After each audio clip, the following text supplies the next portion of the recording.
All right. So with continuous functions, I'll do that.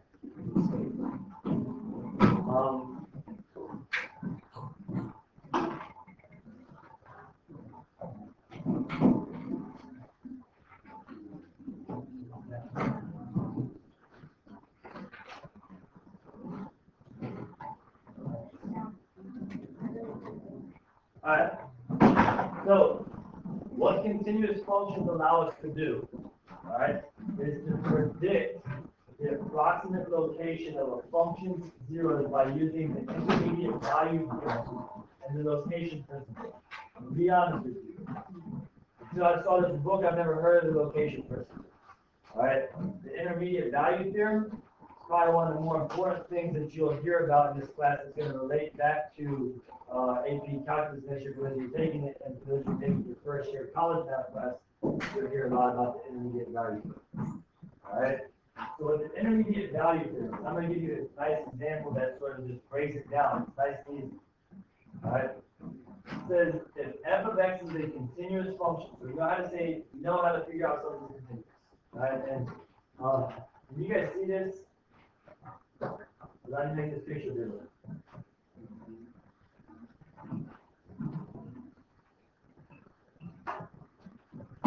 Yeah, that's about as big as I can get. All right. Yes. Right. This. All right. Intermediate value theorem.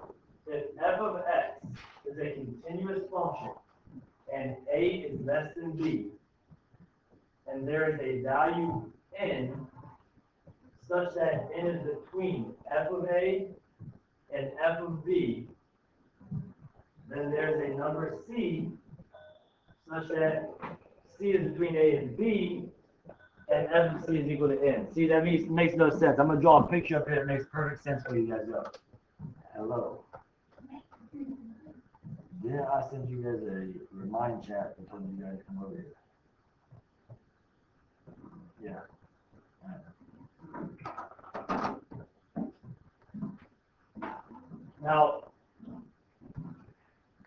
I'm going to draw a picture for you that makes all that, like, Chinese up there, sound very easy. All right? Because if I read that a little bit faster, it would sound even more confusing than what it just did. Okay? So again, I don't really care about the location principle, to be honest with you guys.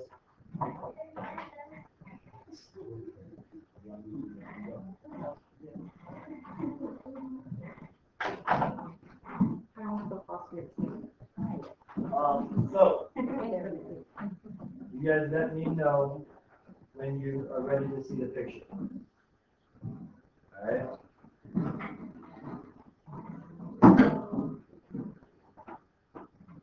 Again, this is in your book. All right? So, if you want to go back and read that to yourself before you go to bed, you can. It's in your book. It's in the same chapter or the same section that your homework is in. All right. So, you guys ready to see a picture that's going to make this sound very easy? No, that picture is confusing. Although that's about the same picture I'm going to do, I'm just going to draw and explain.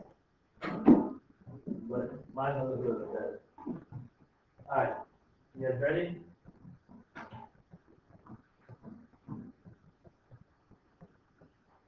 Yeah.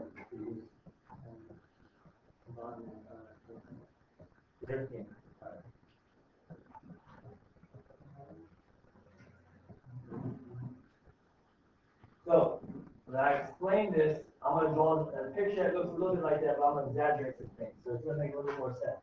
All right? So, I have a graph. All right? Okay? A and C, that's just x coordinates, okay? So it's saying this is A, and actually it says A and B, and this is B, okay? So I'm going to draw a graph up there. Okay, this graph can be any graph that I want. I'm just going to draw the typical graph that you draw when you explain this, and it's going to look something like this. It's going to be, let's see.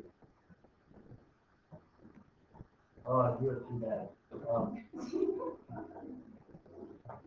Right there, that's kind of like B. All right. So here's what we have. So we know that this is the x-coordinate A, and we know that if we go up to this function and over, this is the y value that goes with that x value, right? So we label that f of A. Let's just say for fun that that's 2. Okay, that y value is 2. All right, now we have B. All right, and we go over to the y-axis. That is going to be f of B. So I'll give you a number. 9. 9. That's a good number because you've already seen this example. All right, so 9. Now, what the intermediate value says is this. If I start at A, and I'm at 2, and I end at B, and I'm at 9, this function, somewhere, I don't know where, somewhere on this function, there's going to be a point that has a y value of 5. There has to be, because the only way I can get from 2 to 9 is if I pass 5, correct? I want a number line. I can't go from 2 to 9 without passing 5. That's impossible.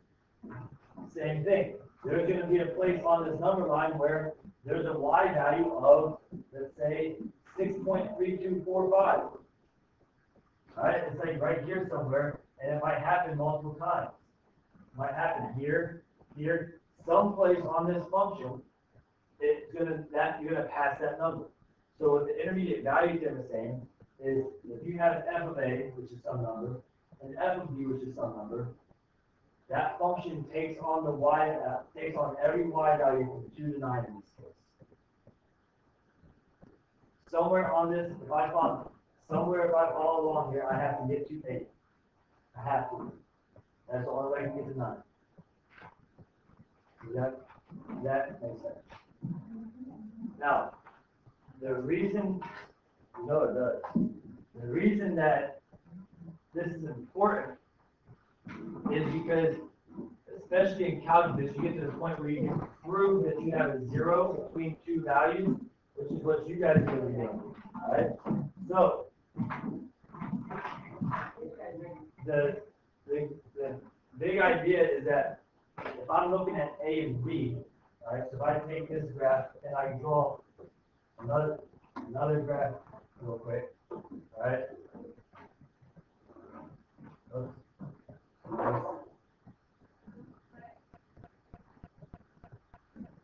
Okay, so let's say someone give me two numbers.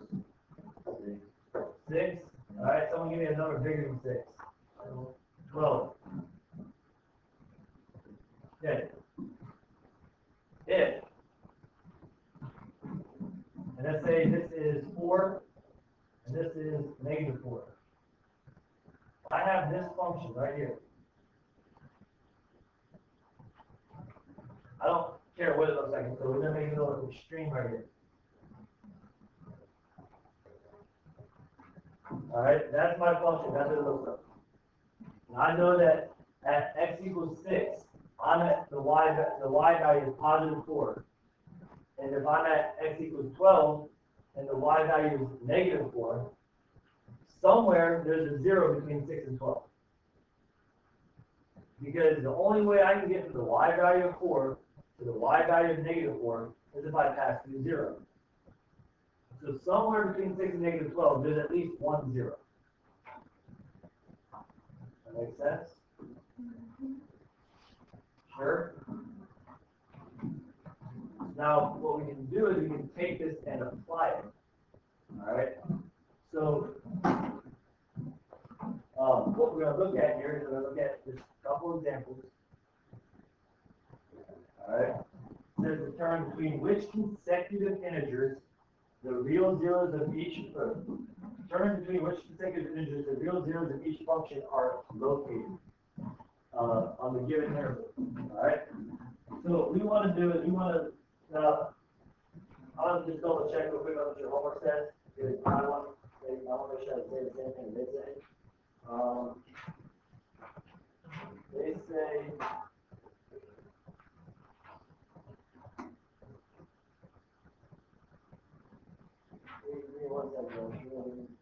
Alright, so I'm gonna give you guys permission to use your calculator for these types of problems, okay? Because to be honest with you, like, you don't need to make a table on your own. So, doing this, we want to figure out between which numbers do the zeros occur. So what you need to do is you graph this, x cubed minus 4x squared. Alright, so we have y equals x to the third minus 4x squared minus 4x squared. And then we have plus 2. You guys have to do something for me here, okay?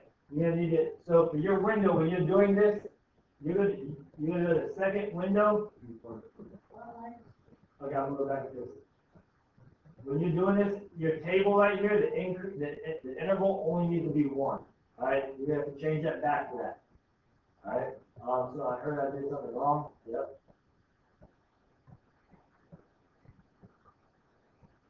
All right, there we go. So I'm going to go look at the table. I'm going to hit second graph.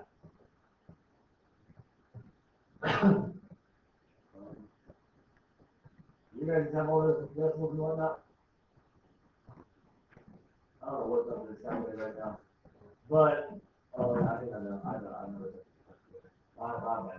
I want my table start to go, I'm going to go here, I'm going to go to 0. So second window, and make the table start at 0. Alright, so second graph. Alright, there we go, that's it. Alright, we're looking at negative 4 to 4. Okay? So we're trying to figure out which consecutive integers the zeros are located between. That means, alright, what the intermediate value theorem says is that we need to find out where the y values go from being negative to positive. Between negative 4 and negative 3, would there be a 0? No, because it's negative 46 and negative 13. I don't have to pass 0 to get to negative 46 and negative 13. So not from negative 3 to negative 2. Yes, there would be a 0. Alright? Because the y values go from being negative to positive. The only way I can get from negative 13 to positive 2 is if I pass 0. Alright, so I know that there is a 0 between negative x equals negative 3 and x equals negative 2. What about between negative 2 and negative 1? Is there 0? Why not? Because it's positive to positive, 2 to 5. I don't have to pass 0. What about from negative 1 to 0? It's 5 to 2. What about 0 to 1? Okay, so that means that there's a 0 between 0 and 1 because it goes from being 2 to negative 1. I have to pass 0. Does that make sense, Ron? Alright, so there's a 0 between x equals 0 and x equals 1. Alright? What about from 1 to 2? There'd be a 0 between 1 and 2. Yeah, because you can go from negative 1 to positive 2. Yes, x equals 1, x equals negative or positive 2. And we look about 2 to 3, 3 to 4. No. So there are 3 zeros that we know of. Okay, well, the 3 zeros, we'll learn that these are the only 3 zeros. They happen somewhere between these numbers. All right?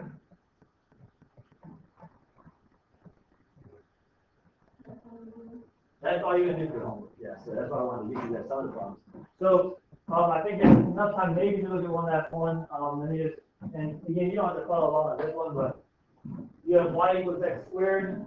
So you have here x squared plus x plus 0.16. Enter. Second table. It says to look between negative 3 and 3. So negative 3 is at 6.16, 2.16, 0.16, 0.16, 2.16, 6.16, 12.16. Do the Y values ever change between zero or between positive and negative? Good, that means That means that there are no zeros. you have There are no zeros. It is still not too late to sign up to There might be zeros like a -4 or a -4 or a +4. Somewhere out there, there are no zeros. You see Miss Gregory, 11 minutes to sign up. You're- Today, the homecoming packets came out. Yeah. It will take place on October 17th from 7 to 10 in the cafeteria. You are interested in the report, you must meet the following criteria. You must be on grade level, have a 2.0 or higher, 95% attendance, no suspensions, and you hear You your guys' code. homework. Packets are available from the Diageo at 22171, Bespoke 2124, and the main office beginning today. And it is If you're interested to sign up to be part of the committee, there's a sign-up sheet outside of the 14 Diageo's to room. 18 even. 14 to 18. 2171 and in front of the Bespoke Right, office. page 90, 30, 14 to 18 even. The girls' tennis team, we're also You guys close get match to rain Cross. checks on Monday, Christmas We're pass back on Monday. All your guys' assignments will be passed back on Monday as Oh, sorry, we well. got into me. Yes, turn your homework in, the bottom My of the students desk. that we are on dress code all of next week, there will be no casual day next week, Well, there's no class excuse on Friday. We will be running one B schedule on Wednesday, so we will be going. No, Saturday, next Monday. And, Good luck to our football team tonight. They take no, on this Cross. day will be, Wednesday will be Friday day, Monday, Friday. Students who drive to school, you must park in the Blake lot. Oh, yeah, You can use a bus in particular. Please make sure your parking is allowed by Blake on the stadium. Do not park on the dressing side, that is for staff only. That's all the announcements for today. Everyone have a wonderful. Seniors going on the college fair trip, please get your permission. Absolutely, guys, football team is up. If you have questions on homework, email me or, from my chat. Bye,